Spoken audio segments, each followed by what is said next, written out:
Hello friends, कैसे हो आप सब लोग। स्वागत है आपका एक नई वीडियो में। तो बहुत सारे लोगों के कमेंट्स आ रहे थे कि आप आइल्स के स्पीकिंग के ऊपर तो हमने कवर करा हुआ है, लेकिन सब लोग बोल रहे हैं कि आइल्स के लिसनिंग मॉड्यूल के ऊपर आप कवर करो। तो आज ये वीडियो हम लोग इसी सेशन के ऊपर बनाने वाले हैं।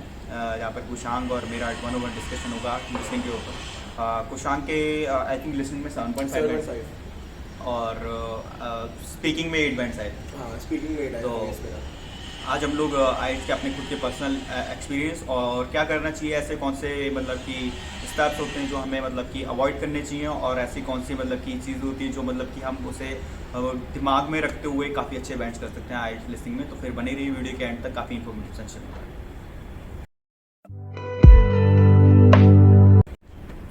आइल्स में 4 पार्ट होते हैं। नॉर्मली जब आप पेपर दोगे तो आपको उसमें 4 पार्ट्स मिलेंगे। आप लोगों ने प्रैक्टिस एग्जाम वगैरह भी दिए होंगे तो आपने देखा होगा। तो सबसे पहले हम लोग फर्स्ट पार्ट के बारे में डिस्कस करते हैं। फर्स्ट पार्ट में हमेशा एक फ़ोन कन्वर्सेशन होती है, और जब मैंने पेपर दिया था तो मेरे टाइम पे एक शिपिंग के रिगार्डिंग थी कि मैंने अपना हाउस शिफ्ट करा है, तो मैंने उस पर कुछ अपना मटेरियल और अपने गुड्स ट्रांसफ़र करे, उसमें कुछ ब्रोकन मिला है, तो वहाँ पे फिलिंग द ब्लैंक्स थे। अच्छा, हमेशा ये याद रखना, कोई भी आंसर सेंटेंस में या फिर 3 वर्ड 4 वर्ड ऐसा लंबा नहीं होता है। या तो आंसर 1 to 2 वर्ड्स होगा, या कोई एक नंबर होगा, एक फिगर होगी। आंसर कभी भी सेंटेंसेस में मत लिखिएगा।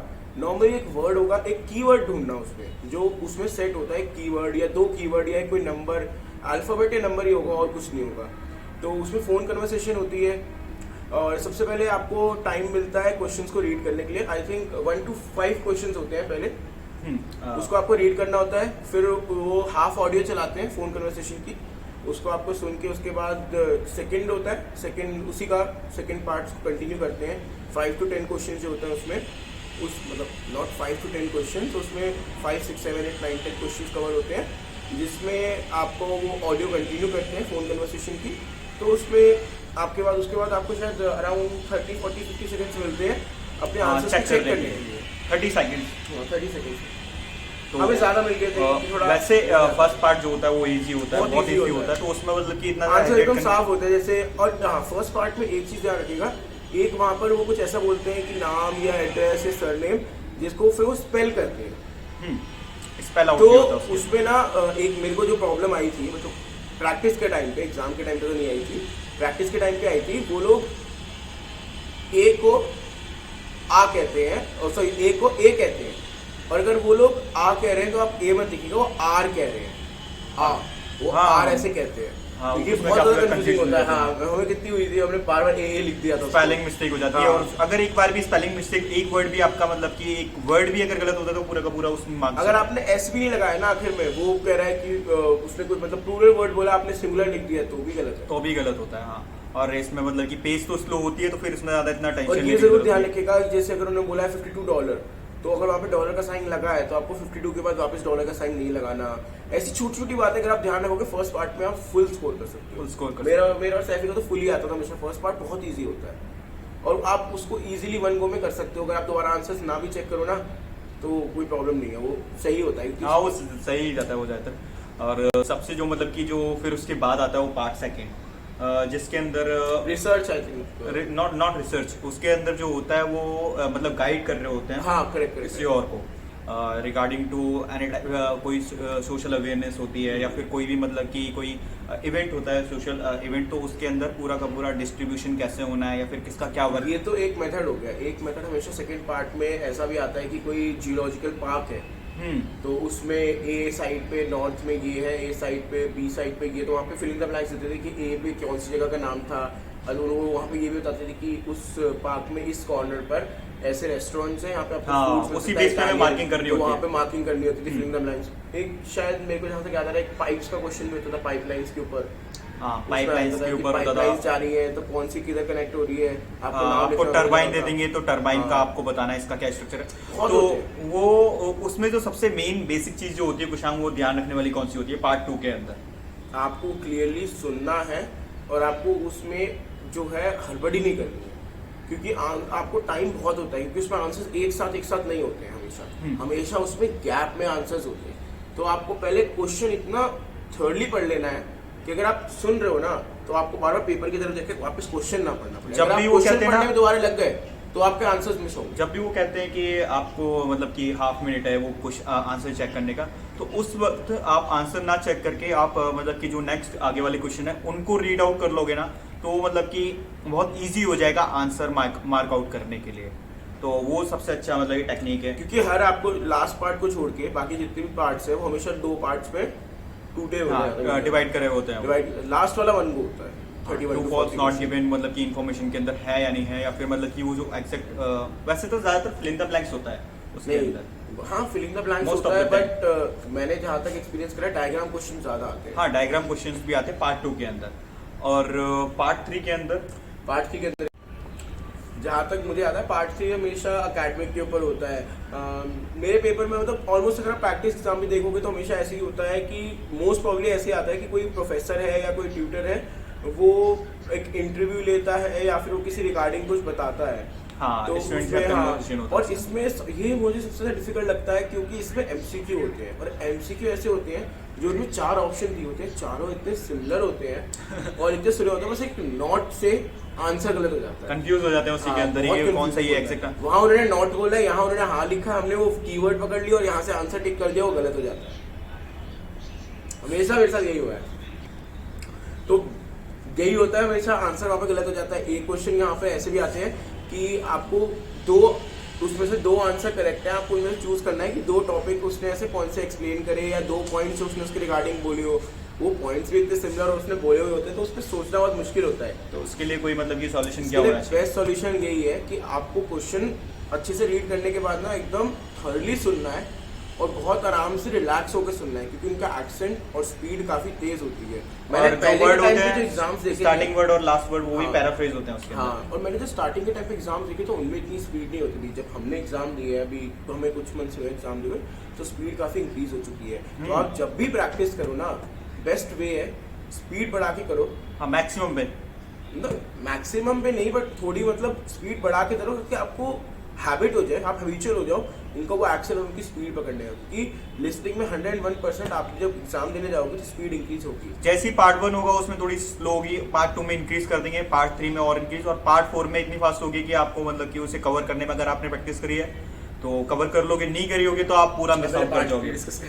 तो हाँ, पार्ट 3 में तो इजी होता है। पार्ट 3 में होते हैं और आपके ऐसे क्वेश्चंस आते हैं कि A to D आपको लिखा हुआ है, उसमें से 2 आपको ऐसे सेंटेंसेस बताने हैं जो उसमें उन्होंने मेंशन करे, तो आपको वहाँ पे लिखना होता है। तो पूरा पार्ट 3 जो होता है वो होता है हमारा एकेडमिक बेस के ऊपर, जिसमें टीचर और स्टूडेंट डिस्कस करते हैं। अगर स्टूडेंट से कोई डाउट होते हैं तो टीचर से कन्वर्सेशन करके वो पूरा का पूरा उस डाउट को क्लियर करते हैं। तो उसमें एमसीक्यू होता है, आंसर्स हमेशा बहुत कम प्रोबेबिलिटी होगी कि टीचर्स की बात में निकलेंगे। आंसर्स जो होते हैं वो हमेशा स्टूडेंट की कन्वर्सेशन से रिलेटेड होता है। मैंने देखा है कि स्टूडेंट ने क्वेश्चन पुट करा, उसके ऊपर क्वेश्चन बना होगा, स्टूडेंट ने जो रिप्लाई दिया उसके ऊपर बना होगा, क्योंकि ट्यूटर इतना नहीं बोलता जितना स्टूडेंट इंटरेक्ट बोलते हैं। और वो उसमें एंड की कन्वर्सेशन में वो मे नॉट, माइट बी, और and we can also at this point, तो उसमें उसी के बीच में आंसर होता है। याद रखना, जहां पर ये जो मतलब कि एक सेंटेंस को कट करने वाला जो वर्ड होता है ना, मे नॉट, माइट बी और एंड, बिकॉज ऑफ दिस, इसमें वर्ड्स काफी ट्विस्टेड होते हैं। हाँ, ट्विस्टेड वर्ड होते हैं, और वो जो जिस तरीके से बोलते हैं वो हमें समझ में नहीं आता जल्दी। तो फिर उसके लिए प्रैक्टिस बहुत इंपॉर्टेंट है। आप जितनी प्रैक्टिस करोगे, स्पीड बढ़ाकर उनके एक्शन के साथ जितनी प्रैक्टिस कर लोगे, जितनी भी करो उतनी कमी है वैसे तो। प्रैक्टिस अगर लिसनिंग में स्कोर अच्छे करना है, क्योंकि कुछ हमने तो मेरे को आई थिंक जब तक हम लोग साथ थे तब तक अराउंड 40 to 50 पेपर करे हैं। हाँ, वो सर के साथ करे हैं, बाकी घर पे अगर तुमने कवर करे तो 100 क्रॉस हो चुके थे। 100 क्रॉस हो चुके थे। प्रैक्टिस करी, हमारी घर की कॉपी 3-4 भर चुकी थी। हम साथ में प्रैक्टिस करते थे कई बार। तो फिर हम लोग क्या करते थे, अपने मतलब कि अपने लिसनिंग जो सेशन होते थे वो क्रॉस कर लेते थे। ये मेरा वाला करता था, मैं इसका वाला करता था, ऐसा वाला। तो उससे मतलब कि इजी भी हो जाती है प्रैक्टिस करना, और थोड़ा सा मतलब कि टाइम भी कंज्यूम हो जाता है उसके। हमने तो आइल्स की जो ब्रिटिश काउंसिल की बुक थी वो भी खत्म कर दी थी। हाँ, बहुत सारे इंस्टीट्यूट से मिली थी, वो भी हमने कवर कर दी थी। अब फिर इसके बाद आता है क्वेश्चन, सबसे मेन चीज आती है वो पार्ट 4, जिसमें थर्ड पार्ट में था। थर्ड पार्ट भी 2 पार्ट्स में होता है, आई थिंक। हाँ, 2 पार्ट्स में होता है।